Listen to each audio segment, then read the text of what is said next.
Lionel Messi দীর্ঘদিন পরে injury কাটিয়ে মাঠে ফিরে দুর্দান্ত এক গোল করে আবারও দর্শকদের ভেতরে আসার আলো জাগালেন জাতীয় দলে ফেরার। এই ইনজুরির কারণে ব্রাজিল ও উরুগুয়ের মতো কঠিন প্রতিপক্ষের বিপক্ষে খেলতে পারেনি আর্জেন্টিনার হয়ে লিওনেল মেসি। এরপরে আজ সকালে মাঠে নেমেছিল ইন্টার মায়ামির হয়ে। লিওনেল মেসি দুর্দান্ত এক গোল করে জয় ছিনিয়ে নিল ইন্টার মায়ামি। লিওনেল মেসির গোল, সুয়ারেসের দুর্দান্ত দাপট ও লিওনেল মেসির আবারও নতুন করে আশা জাগানো নিয়ে বিস্তারিত থাকছে শামীম আহমেদের লেখা প্রতিবেদনে। আজ রাতে MLS লিগে ফিলাডেলফিয়ার বিপক্ষে মুখোমুখি লড়াই করেছেন ইন্টার মায়ামি।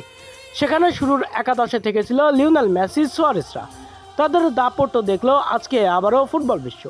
যেমনভাবে দুজনে দাপট দেখিয়েছেন দীর্ঘ 1.5 যুগ ধরে বার্সেলোনাতে, ঠিক তেমনভাবেই আজ সকালে আবারও মাঠে নেমে দাপট দেখালো ফুটবল বিশ্বকে। এ ম্যাচের শুরু থেকে গোলের দেখা পেতে মরিয়া, এতে করে দুর্দান্ত খেলতে থাকেন ইন্টার মায়ামির আক্রমণ ভাগ থেকে আক্রমণ চালাতে থাকেন প্রতিপক্ষের ডিফেন্স লাইনে।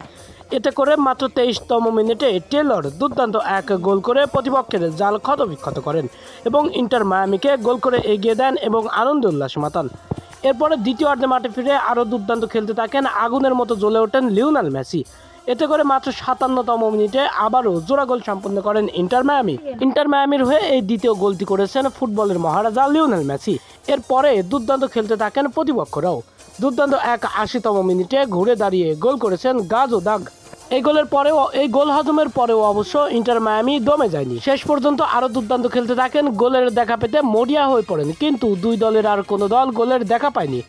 শেষ পর্যন্ত 2-1 গোলের ব্যবধানে মেসির দাপটে ইন্টার মায়ামি পেল জয় এবং ফুটবলের মহারাজা দিল নতুন আশা ফুটবল বিশ্বকে এবং তার ভক্তদের। জাতীয় দলে আবারও ফিরতে পারে বলেও জানানো হয়েছে।